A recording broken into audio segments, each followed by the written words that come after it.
Maurice piers. இவர் டெக்சாஸ்ல இருக்கிற பீஸா hut ரெஸ்டாரண்டோட manager. October 24, 1988 காலையில 10 மணிக்கு இவர் கடையை யாரோ கொள்ளையடிக்கிற மாதிரி ஒரு கனவு வருது. அதை பார்த்து பயந்து போய் எந்திரிச்சு உடனே கடைக்கு கால் பண்றாரு. எப்பவும் காலையில அசிஸ்டன்ட் மேனேஜர் வந்து சீக்கிரமே ஒர்க்கை ஸ்டார்ட் பண்ணிடுவாங்க. ஸோ அவங்க போன் எடுக்கணும், பட் எடுக்கல. இவருக்கு மனசு கேட்காம நேரில் போய் பார்த்துருவோம்னு கடைக்கு கிளம்புறாரு. அங்க போனா டோர் ஓப்பன் ஆகிருக்கு. கடையை அபிஷியலா ஓபன் பண்றதுக்கு முன்னாடி கதவை திறந்து வைக்க கூடாது, ஸோ லாக் பண்ணிட்டு உள்ள ஒர்க் பண்ணுவாங்க.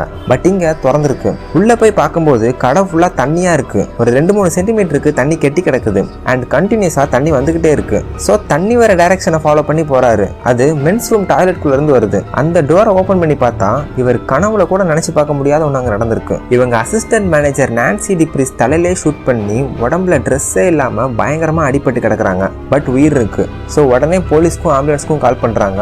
நான்சி டிப்ரிஸ்ட ஹாஸ்பிட்டல் அட்மிட் பண்ணிட்டு கேஸ் இன்வெஸ்டிகேட் பண்றாங்க. இந்த கேஸ்ல கிரிமினல் அரெஸ்ட் பண்ணதுக்கு அப்புறம் தான் கதையே ஆரம்பிக்கும். இதுல பாதிக்கப்பட்ட பொண்ணே பாவம் நினைச்சுக்கிட்டு இருக்கும்போது இவங்க அரெஸ்ட் பண்ண கிரிமினல் அவங்கள விட பாவமா இருப்பான். யார் மேல பரிதாபப்படுறதுனே தெரியாது. பட் இதை முழுசா தெரிஞ்சுக்கும் போது சொசைட்டி மேல செம கோவம் வரும். இந்த கேஸ்ல நடந்த மொத்த விஷயங்களையும் தெரிஞ்சுக்க கீழே இருக்கிற லிங்கை கிளிக் பண்ணி ஃபுல் வீடியோ பாருங்க.